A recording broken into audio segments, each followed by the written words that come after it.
지금 한 두세 주 동안 여러분들 신앙 고백하면서 제일 마지막 절이 끝나는 말로 끝나지 않고 이렇게 하니 하고 끝난 것 때문에 왜 저렇게 했을까? 여러분 그렇게 생각하시죠? 예. 이제 감람나무에 대한 신앙 고백은 다음 주부터 시작이 됩니다. 그래서 따로 그걸 좀 구분을 한 거예요. 오늘 여러분들 지금 봉독한 본문 말씀 가운데서 이 학개 선지자가 여호수아 대제사장하고 스룹바벨 총독에게 하나님께서 어떤 권면을 하시는지 이렇게 격려하는 말씀이 나오는데 그 가운데 아주 중요한 말씀이 나오는 거. 오늘 읽은 여러분들 말씀 2장 5절에 보면 너희가 애굽에서 나올 때 내가 너희와 언약한 말과 나의 영이 계속하여 너희 가운데 머물러 있나니 너희는 두려워하지 말지어다 하는 말씀이 있습니다. 그렇죠? 이게 굉장히 중요합니다. 동시에 지금 여러분들이 신앙 고백으로 하신 말씀 가운데 이는 사람의 재주나 능력으로 되는 일이 아니라 뭘로 이루어진다? 예, 하나님의 영으로 말미암아서만, 영이 주는 능력으로 말미암아서만 이루어진다. 무슨 일이? 무슨 일이? 지금 스룹바벨 제2 성전을 짓고 있죠. 예, 이런 거룩한 일은 사람의 잔재주나 사람이 가지고 있는 돈의 힘이나 권력의 힘, 또 머리에서 짜내는 책략의 힘, 이런 걸로 이루어지는 게 아니라는 겁니다. 물론 그렇다고 해서 하나님의 자녀들이 참여해서 일을 하는데 그런 것을 제물로 바치거든요. 각자가 와서 제물 바칠 거 아닙니까? 가령 스룹바벨 성전을 갖다 지을 때도요. 어떤 사람은 석재를 가져옵니다. 어떤 사람은 나무 기둥을 가져옵니다. 어떤 사람은 거기서 못을 가져옵니다. 하여튼 사람들이 물품으로 또는 돈으로 자기가 할 수 있는 재물을 바쳐요. 재물이 있어야죠. 하나님께서는 세우기로 작정한 스룹바벨 성전은 이 하나님 자녀들이 아무것도 안 가져와도 스룹바벨 성전이 필요하면은요, 하나님 능력으로 다 세웁니다. 세워져야 할 성전은 반드시 세워진다는 거예요. 그러니까. 그런데 왜 하나님 자녀들이 있으면은 그들이 바치는 재물을 요구하느냐? 어떤 사람은 돈으로 바치고, 어떤 사람은 석재로 바치고, 어떤 사람은 나무 재료로 바치고, 어떤 사람은 못으로 바치고, 어떤 사람은 목수 기술 가져서 목수 기술 노동하면서 바치고. 별 사람들 다 있을 거 아닙니까? 어떤 사람들은 이거 하려니까 뭘 운반하려면 말이 필요하잖아. 어떤 사람은 소가 필요할 거 아닙니까? 그럼 그런 거 제물로 바치는 거예요. 그래서 하나님께서 그걸 다 받아요. 그거 없어도 내가 짓기로 작정한 스룹바벨 성전은 반드시 짓기는 짓는데, 그러나 이 성전에 참여해서 은혜를 받고 자라나야 할 하나님 자녀들의 헌신과 재물은 받겠다는 거예요. 왜냐하면 그들이 와서 받을 은혜 있잖아요. 그 은혜를 받을 때 이 사람들이 헌신을 하면은 또 재물을 바치면은 바친 그 마음의 자세 때문에 하나님께서 주시는 엄청난 그 축복의 은혜 있지 않습니까? 그거를 다 소화 흡수할 수 있게 돼요. 체증이 안 생겨. 여러분들 하나님 은혜 받아도 체증 생깁니다. 내가 받을 자격이 없으면요, 실컷 먹고서 체증 생기고 배탈이 나고 막 그래요. 하나님께서 일부러 일으킨다고. 너는 받을 자격 없는 자가 욕심 부려도 실컷 먹기만 하는구나. 그래, 여기 와서 먹게 돼 있으니까 먹어라, 먹어. 그러나 혼 좀 나봐라. 이제 그렇게 되는 거지. 예. 그러나 이 성전이 세워짐으로 말미암아 거기에서 하나님의 내려오시는 모든 은혜의 말씀을 듣고 축복을 받을 이 백성들이 있지 않습니까? 이 백성들이 이 성전을 짓기 위해서 자기 헌신을 다하지 않습니까? 그러면 은혜의 말씀이 내려올 때 그게 당연하게 들리고 내 자신이 깨달은 걸 듣는 말씀을 듣는 순간 막 감동하고 깨닫고 그러면서 회개하고 이거 받아들이는데 어려움이 없어. 뿐만 아니라 그 말씀대로 실천하려고 나가는데 내 속에 걸리적거리는 게 없어. 아이고 이 말씀 실천하려고 하다가 나 또 저 장사 안 되는 거 아니야? 나 이 말씀 좀 실천하다가 누구 눈치 봐야 되는데 그러면은 아이고 또 그쪽에서 또 나한테 뭐 손해 끼치는 거 아니야? 이렇게 걸리적거리는 게 없다 그 말입니다. 그런 걸리적거리는 게 있어도 이렇게 헌신을 한 사람들은요. 그런 걸리적거리는 것이 생겨도 그까짓 거 하고서는 하나님의 말씀들이 기쁨으로 나간다니까. 그러면 조금 손해보고 조금 잔소리 듣고 뭐 여기저기서 좀 욕 좀 얻어맞고 그런 게 있어도요. 이리저리 밀리고 뭐 그런 거 있어도 웃으면서 다 당해. 그래서 하나님의 말씀대로 지키면서 막 해나가는 것이 기쁨이 되고 희망이 되고 희망대로 막 움직이게 되고 그러면 어느새인지 모르게 내가 손해봤던 물질적인 그런 그 손해도 다 그냥 없어지고 다 갚아져 그게. 그리고 그 사람들이 날 욕하고 우습게 여기고 내쫓았던 사람들이 부끄럽게 여기면서 잘못됐다고 빌고 오고 그 사람들이 나를 협조하게 되고 나를 존경하게 되고 그렇게 된다니까.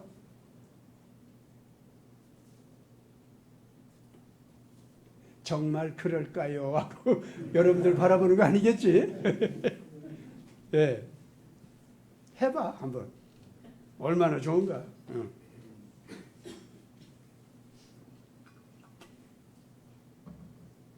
그래서 얼마든지 소화 흡수를 할 수 있게 돼요. 하나님께서 내리시는 은혜의 말씀이 내 힘이 되고 내 양심의 기준이 되고 양심의 기준대로 행한다는 것이 즐거워요. 내 인격이 달라지기 때문에 벌써 그 의롭게 깨닫고 깨달은 대로 양심의 기준을 삼고 그 즐겁게 결단을 한 상태로 들어가잖아요. 그럼 이제까지 하나님이 안 보이던 사람들이 예수라고 하는 분이 아이고 이상주의자야, 아이고 어린애 그들 그저 무슨 동화 속 같이 그렇게 아주 그 귀한 천사 같은 그런 그림을 그리고 있어. 예수는 그랬던 마음이요 싹 없어져요. 어린애가 이제 동화처럼 그리는 그림이라도 난 좋아. 그거 없으면 이제 못 살겠어. 그게 내 희망이고 그게 내 즐거움인 걸 어떻게. 그거 행하다가 내가 부끄러움 당해도 좋아. 까짓거. 사람이요 이렇게 변하기 시작한다 그 말입니다. 그러면 나를 비판했던 사람들, 욕하던 사람들, 나한테 손해를 끼쳤던 사람들이요 어느 정도 시간이 지나잖아요. 그러면 그 사람들이 부끄러워하기 시작해요. 왜? 자기들이 당하는 일이 있기 때문에 그래요. 그래서 회개할 사람들은 회개하고 내게 돌아와요. 여기 앉으신 분들은 지금 제가 얘기한 거 이런 거 다 경험 좀 해보셨잖아요. 그렇죠? 네? 그런 경험했거든. 그 경험을 갖다가 똑똑하게 잘 정리해서 마음속에만 기록하면 잊어버리니까 글로도 기록을 하세요. 그게 내 자식들한테 생명의 양식이 되니까. 모든 성도들은 그렇게 살아가야 됩니다. 이런 사람들이 벌써 자기 몸을 하나님의 거룩한 진리를 담는 성전으로 만들어간 사람들이에요. 어때요? 이것이 최고의 기초 성전인데? 그러고 보니까 여기 계신 분들, 이 한밥 예배 시간에 모여서 같이 시청하면서 예배 드리는 분들, 다 이런 분들은 어느샌지 모르게 자기 몸이 성령을 모시는, 하나님의 진리의 말씀을 즐거이 모시는 그런 지성과 양심과 자유의지가 생긴 거 아닙니까? 그래서 여기 한밥으로들 기억하고 모이는 거 아니에요? 이것이 바로 가장 기초적 성전인 자기 몸을 거룩한 성전으로 만든 사람입니다. 이번에 예수를 처음 알았기 때문에 처음으로 지은 사람들도 있을 거예요. 그런 사람들 솔로몬 성전이겠네 그러면. 예, 솔로몬 성전은 크게 성공하고 크게 그냥 막 힘도 얻고 뭐 물질적, 영적 축복 양쪽으로 참 많이 받아요. 뭐. 예. 그러면서 여러분들은 제발 스룹바벨 제2 성전 짓는 상태로 가지 않도록 이번에 처음 예수 그리스도를 좋아서 믿게 된 분들은요. 아이고 예수 믿어봤자 고생만 하더라. 아이고 되는 거 없더라 하고서 또 나자빠지고 그리고 이렇게 저렇게 미혹을 이제 성공을 하니까 돈도 생기고 권력도 생기고 명예도 생기고 그래서 좀 사람들 앞에 좀 의시되고 나타날 수 있거든. 그러다 보니까 괜히 어느새인지 모르게 자꾸 착한 걸 꾸미게 되고 거룩한 척하게 되고 그러면서 슬금슬금 자기의 성공을 쾌락을 그리고 유명해진 걸 힘을 이용해서 더 큰 이익을 얻으려고 묘한 꾀를 짜기 시작하고 이게 성공한 사람들의 혜택이야 뭐 이렇게 나가면서 그럼 이제 썩기 시작하죠. 이제 그러면 예수 제대로 믿고 하나님의 의를 제대로 실천하는 사람들 특징은 뭔지 압니까? 한 발자국 한 발자국 걸어갈 때마다 새로 아기가 걸음마를 배우듯이 그렇게 가야 됩니다. 잘 생각해봐요. 여러분들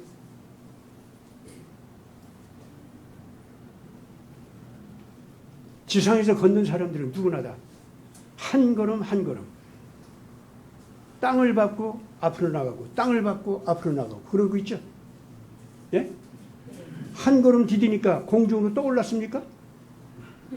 또 한 걸음 디디니까 공중으로 더 올라갔어? 아니에요. 인생의 발걸음 하나님께서 그렇게 걷게 하시지 않았어요. 매번 발걸음이 제로 포인트 있죠? 거기로 내려와서 다시 걷게 했어요. 매번 여러분들이 새로 선한 결단을 내리고 선한 결단대로 행동으로 옮기는 건요. 어느 것이나 제로 포인트에서 다시 시작하는 것뿐이에요. 아시겠습니까? 나중에 하나님께서 알아서 내가 의로운 발걸음을 2년도 걷고 3년도 걷고 10년도 걸은 그 발걸음 있잖아요. 그거를 하나님께 알아서 내 영혼이 자라난 만큼 내가 1층천, 2층천, 3층천으로 올라가는 거룩한 영적 성장이 있지 않습니까? 그것을 계산해서 나한테 축복으로 주시는 거지. 실질적으로 지상에서 우리가 걸어갈 때는요. 내가 1년 예수 믿고 선한 생활을 했던 3년 그렇게 생활했던 실질적으로 한 걸음 한 걸음이 어떻게 된다? 땅에서 제로 포인트에서 매번 새로 발자국을 내딛는 거예요. 어린아이가 새로 발걸음 배우듯이 그렇게 가는 거다 그 말입니다. 그래서 여러분들은 한 가지 한 가지 선행을 갖다가 그 한 가지 한 가지 선행 단위로 완성하세요. 더럽히지 않도록 하세요. 작은 선행은 작은 선행대로, 큰 선행은 큰 선행대로 거기에 따르는 짐이 있고 희생이 있습니다. 십자가가 있습니다. 큰 선행일수록 짊어질 짐이 더 커요. 잘 보세요. 어린애기들이 한 발자국 딱 내딛는다 하는 것은 애기 몸무게가 5kg이라면 5kg만 담당하고 발걸음을 내딛으면 되는 거죠. 아니 그래요 안 그래요? 80kg 어른은 어떻게 해야 돼? 80kg 자기 몸뚱이 몸무게를 짊어지고 한 걸음 턱 하고 내딛어야 돼, 디뎌야 되는 거 아니야? 내 말이 틀렸어요? 다시 말해서 내가 의로운 책임감이 커졌고 자라났고 그래서 한 가지 의로운 행동을 제로 포인트에서 다시 시작하는 매 순간은요. 내 몸무게를 짊어지는 것만큼 내가 자라난 만큼 의의 희생이 있죠. 그것이 큰 짐으로 다가옵니다. 어느 것이나 그런 거예요. 그렇기 때문에 사도들은요. 한 번 자기가 십자가를 짊어질 만큼의 의로운 행동을 했다고 해서 그걸로다가 이제 하나님께서 앞으로는 내가 별로 못해도 내가 지금 한 거 이것 때문에 그냥 나한테 축복을 주실 거다. 그렇게 생각하는 사도님들은 하나도 없습니다. 아니에요. 그분들은요. 한 가지 십자가를 짊어졌잖아요. 그럼 내려놓은 다음에 다시 시작할 때는요. 완전히 새로 예수님의 명령을 받고 새 십자가를 짊어지는 행동이었어요. 하나하나 행동을 갖다가 완성시키는 그러한 각오를 가지고 발걸음을 걸어갔다 그 말입니다. 그렇기 때문에 예수님께서는 그런 발걸음을 걸어갔기 때문에 그분의 한 걸음 한 걸음은 이러한 십자가를 향한 자기 자신이 온 세상 만민의 죄를 짊어지고 그 만민의 모든 죄에 대한 하나님의 분노와 질투와 그리고 미움이 있잖아요. 그걸 갖다 말리는 거야. 아버지, 아버지 하고. 아시겠어요? 예수님은 한 걸음, 작은 발걸음 한 걸음 뛸 때마다 그 발걸음은 바로 아버지 앞에서 만민이 범하는 모든 죄를 갖다가 자기 한 몸에 짊어지고 아버지 용서해 주세요. 얘한테 회개할 기회를 좀 주세요. 그 기회를 주기 위해서 제가 뭐를 어떻게 할까요? 오늘 얘가 여기 가서 또 이제 막 미혹을 당하게 생겼네. 그 미혹을 안 당하도록 제가 성령을 보내가지고 걔 양심에서, 지성에서, 양심에서, 그리고 자유의지에서 어떻게 활동할 수 있도록 천사들도 보내고 좀 일 좀 하겠습니다. 주님 좀 참아주세요. 그래도 실패하고 넘어지죠? 그럼 어떻게 하는지 알아요? 아이고, 제가 결국 그 돈, 더러운 돈 받기로 했네. 아이고, 그런데 협박 때문에 받았잖아요, 주님. 그러니 어떡합니까? 지 양심이 그래도 살아있는데. 여기서 일어나게 해주셔야죠. 이 하나하나를요. 아시겠습니까? 진땀나는 얘기예요. 이게 전능하신 하나님 예수께서 인류의 죄를 갖다 하나하나 그렇게 감당하고 있다. 그 얘기예요. 제가 지금 현재 틀린 얘기합니까? 지금 성경을 배우고 성경대로의 예수님이라고 하면은 메시아적인 예수님의 그 사역이요. 한꺼번에 십자가에서 딱 달려서 딱 돌아가시니까 한꺼번에 모든 것이 창 하고 다 이루어졌다. 그러면요. 예수님 이후에 오는 모든 사람들은요. 죄를 아예 안 짓든지 예수 믿을 사람들 죄를 아예 안 짓든지 저도요. 한꺼번에 예수님의 그러한 요술처럼 오는 엄청난 그 능력이요. 이 사람들 갖다가 죄 지을 때마다 막 의식을 지지고 막 난리치고 막 그래가지고, 예? 이래야 될 거 아니에요. 한 사람 한 사람 속에서. 왜 그 사람이 자기 인격적으로 예수님을 불러서 만나야 되고, 인격적으로 지성으로 하나님의 말씀을 받아서 깨달을 수 있는 기회를 꼭 가져야 되고, 왜 자기 양심 속에서 그 하나하나의 자기 행동에 대해서 올바른 판단, 선하게 판단 기준을 찾아내서 이건 옳지 않구나. 이건 옳구나. 이걸 판별해가지고 그 다음에 자기 자유의지로 이건 옳지 않으니까 내가 이거 싫어. 이거 안 할 거야. 라든가 이건 옳으니까 내가 이걸 할 거야. 라든가 이런 거 있지 않습니까? 왜 한 사람 한 사람의 하나하나의 행동을 통해서 그걸 하게 했을까요? 하나님께서. 예수님께서 한꺼번에 쫙 하고 모든 걸 해결해 준다면 뭐 그런 과정을 왜 거쳐요? 그 예수님 이후에 모든 사람들은, 예수 믿을 사람들은 믿느라고 애쓸 것도 없어. 그냥 벌써 거룩한 성령 안에서 그냥 착한 생각만 하고 깨닫기만 하고 착한 행동만 하게 되고 좋잖아요 그거. 근데 아니잖아요.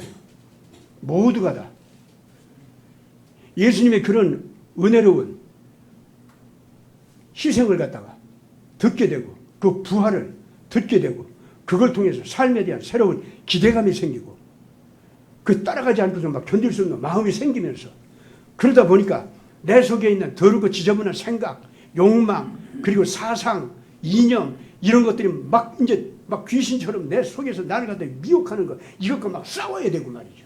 고민해야 되고 진땀 나면서 내 안에 있는 그런 생각하고 그런 더러운 영적 지식만 하고만 싸웁니까? 그게 성격화돼 또. 내 속에 있는 더러운 사고방식, 지식 이런 것들이 성격화돼. 그래가지고 내가 그 생각을 갖다가 야 돈이 최고냐?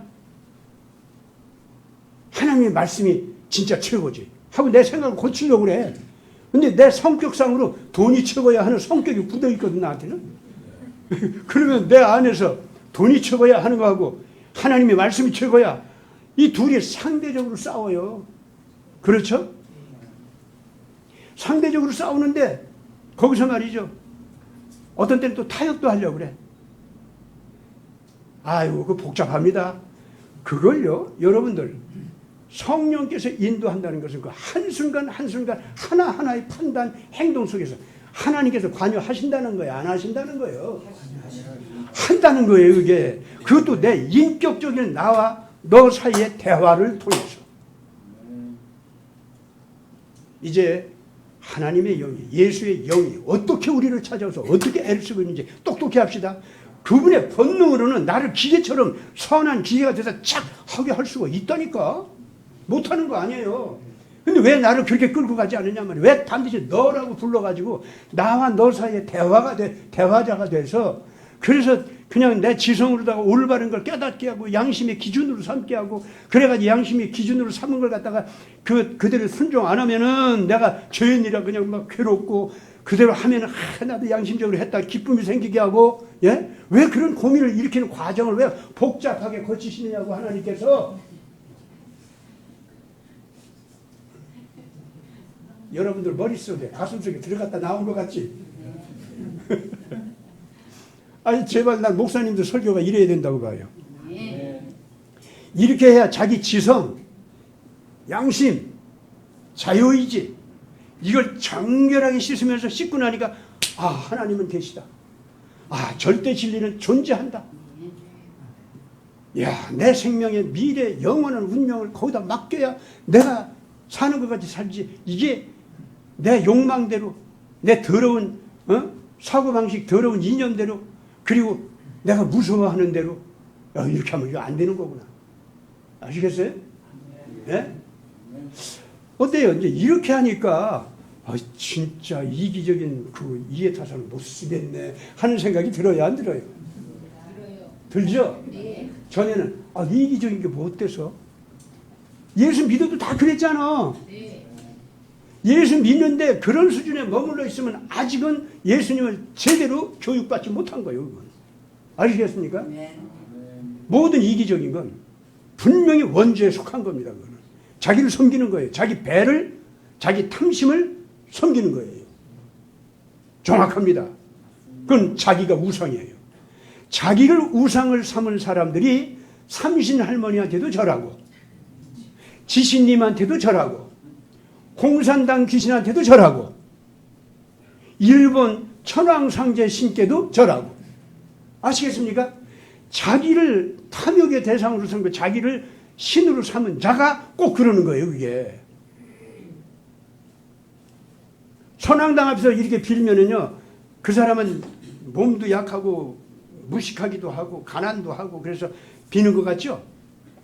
속으로 들어가면요, 그 가난한 사람이 속에서는요, 딱하니 중심 속에 뭐가 있는지 알아요? 나를 섬겨야지. 어떤 귀신도 내가 이용거리로 삼아야지. 요게 있다니까. 그 질긴 잘못된 자아 있죠? 요게 바로 악한 영이 들어와서 그 사람 자신 노릇을 하는 거예요. 그 사람의 진짜 자아는 누구냐면 그 사람의 양심이에요, 원래. 근데 그 양심을 죽여버리고 내가 주인이다 하고 있는 거예요. 어떤 데 양심을 가진 것 같이 가장도 시키면서.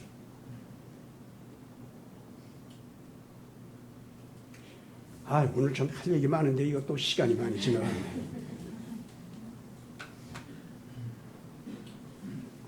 오늘 제목이, 지금 설교 제목이 예수님의 작은 발걸음, 한 걸음, 또는 겸허한 예수님의 한 걸음, 뭐 그런 거였죠?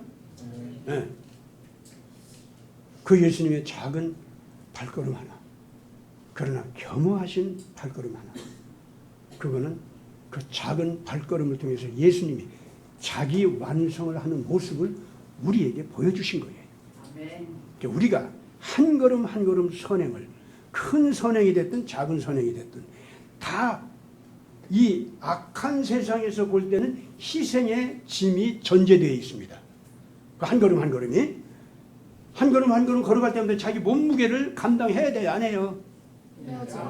해야 되죠? 네. 몸이 큰 만큼 더 무거운 짐을 져야 되죠? 네. 그만큼 영적으로 지혜로워지고 자라났고 큰 책임을 짊어질수록 그 사람의 한 걸음은 많은 희생을 감당해야 돼, 안 해야 돼?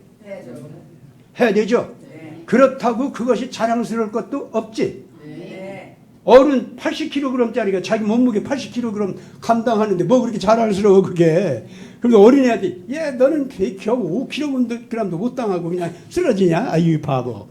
그럴 사람이 있어요? 없어요. 예. 자라나는 사람이라고 해서 영적으로 자기가 잘났다고 하는 사람은 벌써 그 뭔가 문제가 있는 거예요. 교만병에 들어있는 거예요. 그걸. 벌써 자기가 하는 행동을 해서 남한테 또 받들리면 받으려고 하는 그 못된 자세가 있는 거예요. 벌써 그거. 예. 그래서 모든 예수 그리스도를 따르는 사람들은 자기 자신의 한 걸음 작은 선행의 발걸음 있죠. 그거부터 이제부터는 완성시키는 발걸음을 시작해달라는 거예요. 아멘.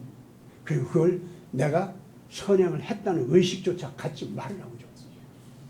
어떤 보상도 하에 계산도 하지 말으라고. 아니 내가 숨을 쉬어놓고서는 나 이렇게 숨 잘 쉬었지 보상 내놔. 그런 사람이 있어? 아 얘기해봐요. 숨지게 잘 쉬어놓고 저좋게 잘 쉬어놓고 나 숨 잘 쉬었지 보상 내놔. 그럴 사람 있냐고. 없잖아. 자기가 하나님 앞에서 책임져야 할 선행을 한 건요 쉬어야 할 호흡을 제대로 쉰 것뿐이에요. 그게 왜 자랑이야? 저 살기 위해서 지가 필요한 거지. 딱 맞죠? 이 김시영 목사님 이렇게 맞는 소리만 해. 이렇게 설교 잘해서는. 아멘. 그러니까 근데 내가 지금 현재 웃으면서 이런 소리 하는 것도요. 한마디 한마디가 여러분들한테 마치 격언처럼 가슴에 새겨지기를 바라서 그러는 거예요. 제가. 아멘. 중요한 얘기예요. 지금 현재 이런 게. 예.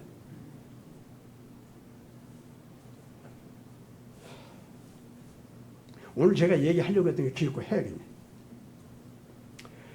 지금 트럼프 대통령이 이제 죽음에서 일어났지 않습니까? 그럼 박근혜 대통령도 이제 죽음에서 일어난 것 같은 뭔가 그 광휘, 권위 이런 것이 딱 나타나면서 전 국민을 갖다가 마음을 흔들면서 새 정의에 대한 책임감으로 막 일어나게 하고 열정이 타오르게 하고 일어나자! 아마 좀 그래야 될 거 아니야? 맞아요. 그렇지? 근데 박근혜 대통령 그거 못하고 있다고. 네, 맞습니다. 그 가슴 속에 어떻게 하면 불을 지를까? 우선 여러분들 기도 많이 해주세요. 박근혜 대통령도 희생당한 질량으로 봐서는 트럼프 대통령보다도 더 당했어요. 그리고 트럼프 대통령이 나타날 수 있도록 길까지 열어준 자기 희생으로서 그 길까지 열어준 거예요. 여러분들 이거 잊지 마세요. 트럼프 대통령 당선되는데 힐러리가, 오바마가, 키신저가 그 당시에 이 힐러리 당선되는 선거운동에 대해서 교만한 마음이 생기지 않았다면, 그래서 트럼프를 무시하지 않았다면 트럼프 당선되기 진짜 힘들었어요. 아시겠습니까? 그런데 트럼프를 무시하게 만들고 동시에 교만해져서 힐러리도 오바마도 키신저도 마음이 어디로 다 빨려 들어갔냐면 박근혜한테 빨려 들어갔어요. 아시겠습니까? 왜냐하면은 원래가 16년에 트럼프가 등장한 선거운동 있잖아요. 그 선거운동이 벌어지기 이전에 오바마가 일본 데리고서 중공과 전쟁하는 거 있지 않습니까? 그걸 2011년 말부터 시작을 했던 겁니다. 그것이 그 유명한 데일리 스크립트라고 하는 영국 일간지인가? 그거하고 인터뷰를 했는데 키신저가 미치광이 같은 소리를 했어요. 내가 중국 너네들 갖다가 딱 망할 수밖에 없는 함정으로 내가 빠뜨렸지 하면서 킬킬킬킬 웃어요. 무슨 함정이냐고 그 기자가 물어보니까 내가 말이지 소련을 망하게 할 때 미국과 무기 경쟁 속으로 끌어들였거든. 그래가지고 소련이 그 무기 경쟁하다가 경제적으로 폭망하고 그래서 일어날 수가 없이 그렇게 돼가지고 결국은 파멸하고 말았잖아요. 중공도 그와 똑같은 기가 막힌 늪 속으로 내가 빠뜨렸지. 어떻게 했느냐. 중공한테 미국 버금가라 하면은 서운할 만큼 미국의 첨단 무기 기술 이걸 빼내가지고 중공한테 주고 그런 첨단 군사기지를 만들도록. 그래서 소련이 무너진 상태 속에서 중공이 대신 아시아를 갖다 완전히 지배할 수 있도록. 유럽의 나토 수준의 군사기지를 만들 수 있도록. 내가 너희들한테 그랬지 않냐? 그랬더니 너희들 좋다고 거기 빠졌지. 그때부터 너희들도 무기 하면서 너희들 중국이 막 돈 버는 것마다 무기 만드는 데다가 막 썼지. 군대 강화시켜 그러면서 그냥 거기다가 막 돈 썼지. 그래가지고 너희들이 경제적으로 크게 일어날 수도 있었는데 왜? 미국의 모든 산업시설이 중국으로 넘어오니까 엄청난 노동력을 가지고 중국이 미국에서 전 세계로 상품을 팔아먹던 생산 라인이 있잖아요. 그걸 갖다가 다 중공으로 가져오니까 중공이 이제 세계 모든 물품을 대주는 생산 공장이 돼버린 거야. 그게 돈이 막 생기니까 너희들이 최고라고 생각했지. 그런데 그걸 다 어디다가 빠뜨렸지? 무기 만들고 그 군대 키우고 그냥 중공을 갖다 완전히 독재 사회로 만드는 그 독충들 키워낸 거. 너희들 그랬잖아. 내 유혹에 빠졌지. 귀신적으로 그러고 놀렸어요 그때. 아시겠습니까? 근데 키신저가 진짜 그렇게 놀린 거냐? 아니에요. 그거 아니에요. 그게 아니고 키신저는 정말로 유대계 군산복합 카르텔 있지 않습니까? 이 사람들 중심으로 소련이 멸망한 이후에 전 세계를 자기들이 장악하려고 한 거예요. 그래서 유럽 쪽에서는 나토 내지는 유럽이라고 하는 연방체제 있지 않습니까? 그거를 자기들이 완전히 장악하고,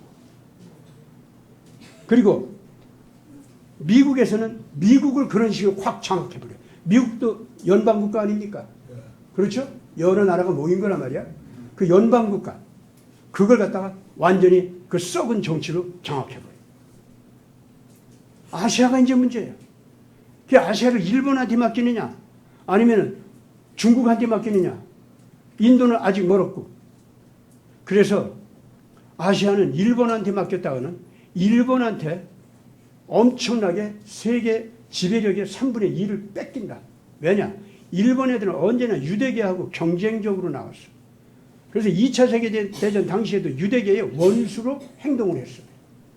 일본 애들은 유대계가 나온다고만 하면은 언제든지 질투를 하고, 그러면서 백인 우월주의자들과 몰래 연합을 해서 이 유대계를 갖다 때려 부수는 이런 정치를 해왔고, 이런 경제 행동을 해왔다 이거예요.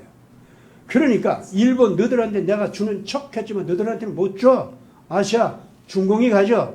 중공에는 지금 현재 마침 유대계 동시아오핑이 나와가지고 중공을 잡았네. 쓰촨성 쪽에는 바로 유대인들이 많이 몰려 사니까 거기를 중심으로 해가지고 뭔가 이 중공을 갖다 새로운 지배 체계를 만들어서 그래가지고 중공이 아시아를 지배하도록. 그러면 그 중공은 꼼짝 못하고 이제 키신저 그룹한테 절하게 된단 말이에요. 그러면 이 유대계 군산복합 카르텔은 미국이라는 연방체제, 중공도 연방체제, 나토, EU도 연방체제, 이것만 딱 잡고 있으면 전 세계를 다 장악한다 이거예요. 누가? 키신저 그룹이. 이것이 키신저와 브레진스키가 세계 지도를 놓고 그런 걸 만들었던 겁니다. 이 얘기는 우리 교회에서는 제가 여러 번 얘기했기 때문에 여러분들 지금 내가 이 얘기 한 적씩 금방 다 알아들었을 거예요. 지금 딴 분들은 이런 걸 전혀 몰라 지금 현재. 정말 이거 참 큰일 났어요. 이거 알아야 됩니다. 자, 그런데 그렇게 해서 중공을 키워왔는데 중공이 배반하고 달라드는 거예요. 키신저 네가 우리를 속여? 우리를 배반해 감히? 내가 언제? 어쩌다가 일본에다가 동북방에다가 그 거대한 군사기지를 또 하나 만들어가지고 일본이 우리한테 미사일을 딱 겨누게 만드냐? 그러고 달라드는 거예요. 그러니까 키신저가 그거 너들한테 차마 얘기할 수가 없어서 그랬는데 저 김정일이가 말이야 90년대 동안에 한반도에서 전쟁도 일으키게 했더니 이 바보가 이거 못 일으키더라.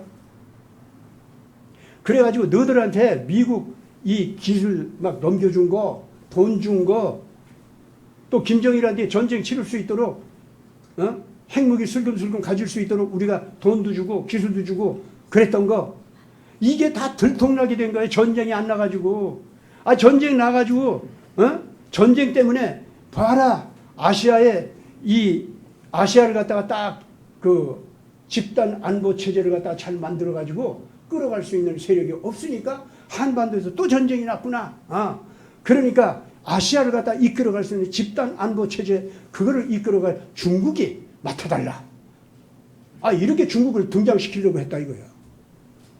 근데 너들한테 몰래 미국 그 돈과 비밀 기술을 갖다 훔쳐가지고 너들한테 다 줬는데 이거 우리가 미국에서 들키면 곤란하거든. 들키기 전에 한국에서 전쟁이 나가지고 너들한테 준 것이 마땅히 잘 됐다. 이렇게 되도록. 그렇게 하려고 했는데 한반도에서 90년대 동안에 전쟁을 못하고 말았잖아. 이 김정일 이 바보같이 해가지고. 그래서 그걸 갖다 내가 치려고 했더니 그렇게 반항을 했단 말이야. 그래가지고 일본 고이즈미하고 같이 만나가지고 부시한테 나 키신저가 막 그 90년대 동안에 북한을 데리고서 어떻게 속이고 어떻게 돈을 주고 중공한테는 어떻게 뭘 주고 빼돌리고 했다는 거 이걸 갖다 부시한테 다 일러 바친다고 고이즈미하고 같이 만나가지고 대화를 한다고 하니 내가 어떻게 되겠냐. 근데 내가 너희들한테 미안해서 그 말을 못한 거예요. 그러니까 나도 좀 믿어. 일본한테 무슨 기술 줬다고 해도 너희들 감당 못할 수준이야 그건. 그러니까 제발 내 말 좀 믿어. 힐러리도 보냈어. 돈까지 갖다 바치면서. 그런데 중공에서는 웃기는 소리하고 앉아있네. 그러고서는 거부하는 거예요 전부가. 그때 미국에서 거대한 금융사건이 폭발해. 왜? 키신저 그룹이 너무 악한 데다가 돈을 갖다 막 썼거든. 절대로 2008년 미국의 금융 사건이 있지 않습니까? 뭐 리만 브라더스 어쩌고 하면서 뭐 나왔잖아요.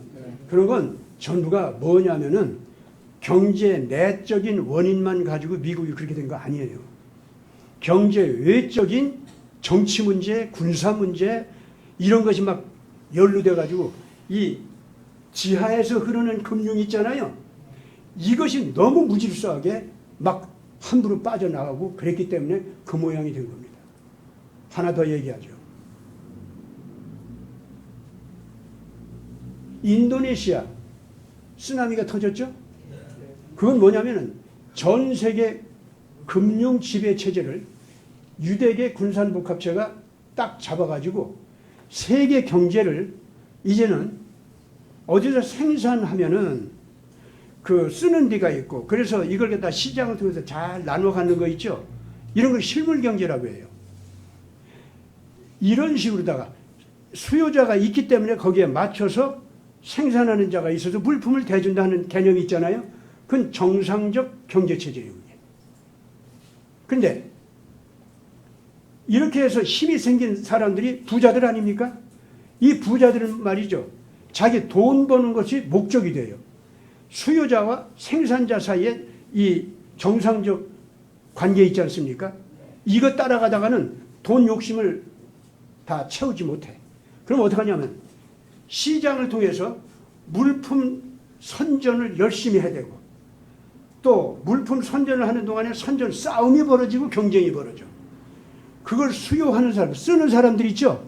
쓸 필요가 없는 물품을 열심히 사들이도록 유혹하고 속이고 그리고 어떤 물건은 또 꼭 필요한데 그 물품을 가져갈 수 없도록 창고에다가 묶어두고 식량 같은 거, 에너지 같은 거예요.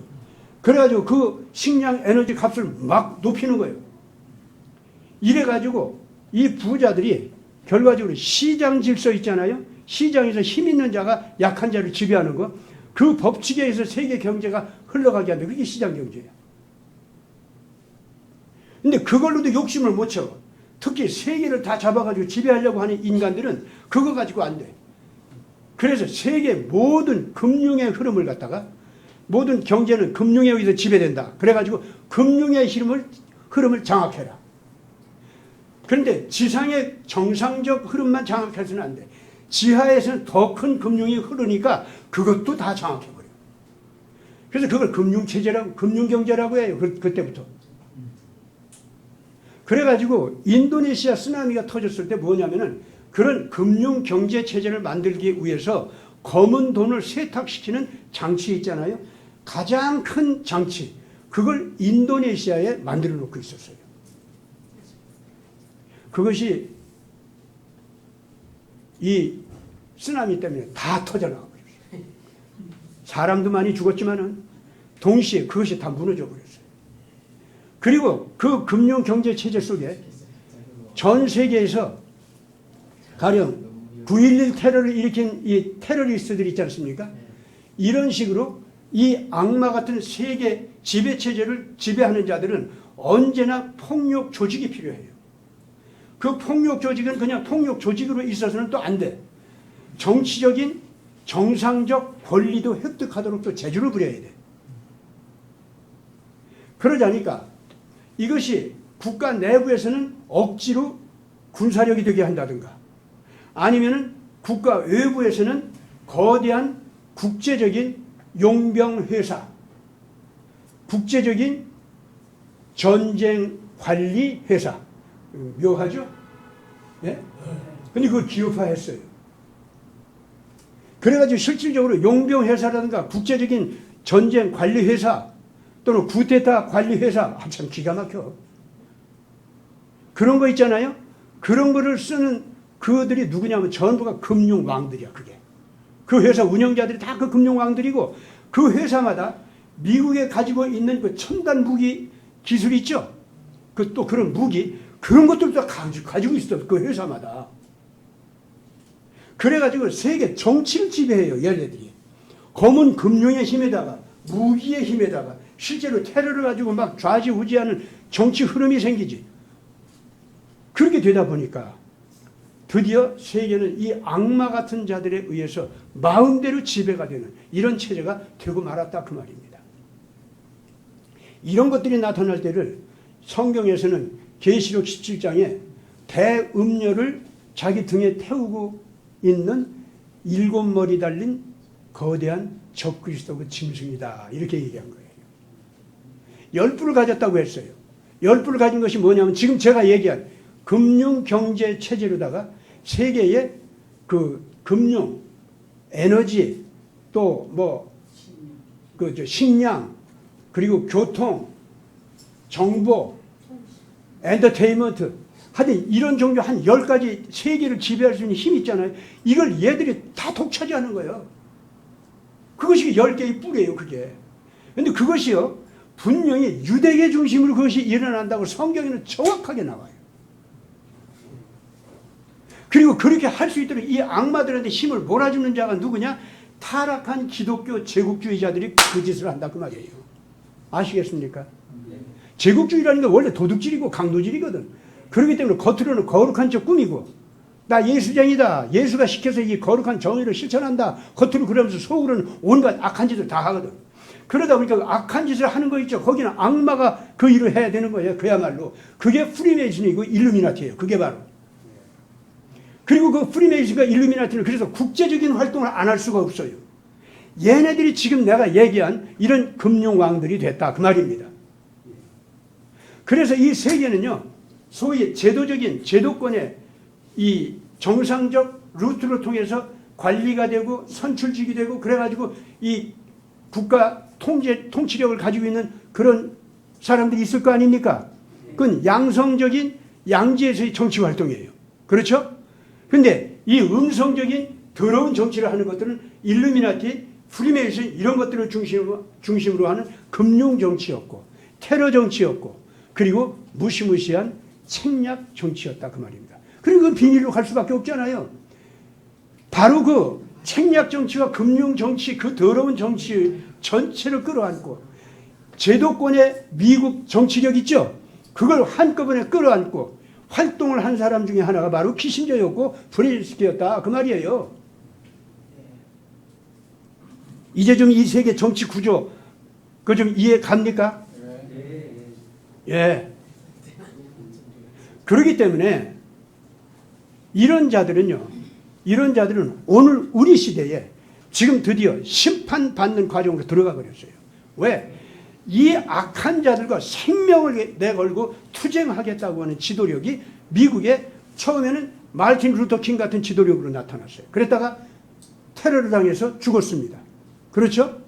그러고서 몇십 년이 흘렀어요. 그래서 그것이 부활하듯이 누가 등장했냐면 트럼프가 등장하면서 이번에는 부활한 힘이기 때문에 마음대로 못 죽이는 거야. 그런데 그 트럼프가 등장할 때 또 하나의 희생양 박근혜가 있었어. 박근혜 희생 때문에 트럼프가 당선되도록 하나님께서 서로들 작용을 하게 했다 그 말입니다. 박근혜를 안 잡으면은 키신저가 중공과 미국을 싸움시키고 일본과 중공을 싸움시키는 거 있죠? 그거의 음모자라고 하는 것이 다 드러나게 됐어. 왜냐? 박근혜가 이 전쟁을 막고 있으니까. 그 싸움이 벌어지면 한반도에 반드시 전쟁이 나는 거야. 그러니까 왜 우리가 너들 싸우면 우리가 등이 터져야 되냐? 아니 안 돼. 그리고 이 전쟁 자체가 동기가 잘못되어 있어. 이건 이렇게 하면 안 돼. 그리고 섬 가지고 영유권 문제가 있다고 하면은 그거 외교 회담으로 해야지. 그게 왜 전쟁으로까지 가? 그게 왜 몇천만 몇억이 사람이 죽어야 돼? 왜? 그러니 이 전쟁만큼은 우리 한국이 나서서 이건 못하게 할 거예요. 대신에 중공, 너들 경제적으로 발전해야 되나? 우리 한국하고 같이 협조하자. 이래 가지고 그걸 탁 막아버린 거예요. 그래서 그러지 않아도 박근혜를 죽이려고 한 거예요. 근데 마침 박근혜 대통령이 뭐를 지금 현재 하고 있어서 키신저의 금도둑질을 갖다 수사하고 있었단 말이에요. 이거 들키면 이제는 키신저는 진짜 이제 골로 가는 거예요. 저들 내부에서도 쫓겨나고 난리가 나는 거예요, 이제. 그러니 어떡합니까? 무조건 박근혜를 죽여라.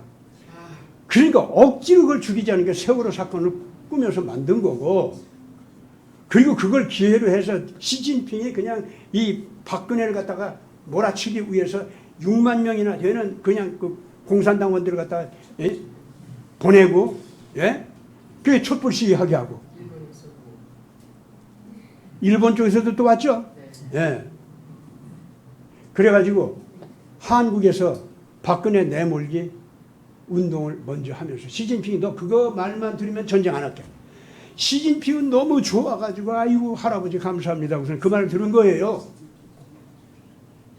그렇기 때문에 오늘 제가 이제 하는 얘기는 뭐냐면 트럼프 대통령이 그렇게 되는 바람에 키신저도 오바마도 힐러리도 교만한 가운데 트럼프를 우습게 여기고 선거운동 제대로 못했다가 그냥 트럼프한테 과당 넘어진 거예요. 트럼프 대통령 그거 알고 있어야 돼요. 지금 현재. 나는 이 두 분의 희생이 이제는 결합할 때가 됐다고 봅니다. 서로 연합을 할 때가 됐어요. 그래서 이 딥스테이트가 완전히 정의로서 심판하는 이 일을 해내야 된다. 마침 트럼프 대통령의 이 살인사건이 지금 벌어졌단 말이에요. 이건 충분히 트럼프 대통령이 요구해서 이 수사를 진행시킬 수가 있어요. 만약에 쟤들이 말을 안 듣잖아요. 그럼 이제 트럼프 대통령이 가지고 있는 모든 그러한 권력을 다 활용해서 이것들을 다 뒤집어 엎어도 누가 뭐라고 못해요. 지금 현재. 이제 하나님께서 그렇게 하시리라고 봅니다. 오늘날 이것과 더불어서 대한민국도 희생양 박근혜 대통령이 자기 자신의 권위와 자기 자신에게 주어진 하나님의 권력, 그거를 다시 깨닫고 되찾아서 오늘 이 나라를 다시 되살리는 이런 일에 일어서시기를 바랍니다. 그래서 태극기 애국국민과 결합이 되기를 바랍니다. 이때의 대한민국 안에서 큰 희생 없이 이 일을 하려면 윤석열 씨와 박근혜 대통령이 서로들 이해하고 만나야 됩니다. 그래서 윤석열 그 사람은 자기가 처음 약속한 대로 박근혜 대통령을 정말로 정치적으로 다시 세울 수 있는 기회를 드려야 돼요. 그러면서 윤석열 자기 자신은 살아남으면서 이 악한 한국 내부의 좌우 금수저들을 척결하는 이걸 갖다가 능히 할 수 있어야 됩니다.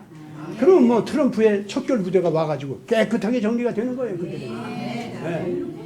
그래서 앞으로 이 대한민국과 미국이 제대로 정의로서 결합을 해가지고 이번에 겸허한 그러나 정확하게 정의를 실천하는 한 걸음 발걸음이 전체 국민적으로 내디뎌질 수 있기를 바랍니다. 아멘. 같이 기도합시다.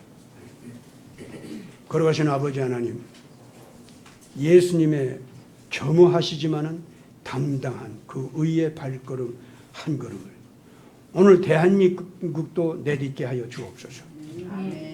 우리 박근혜 대통령께서 그 큰 발걸음 각오를 하고 내딛게 하여 주시옵고 거기에 윤석열 씨의 손을 잡아주고 용서할 수 있는 문도 열어주면서 윤석열 씨도 정말로 겸허한 마음으로 이 걸음에 따를 수 있게 하여 주옵소서.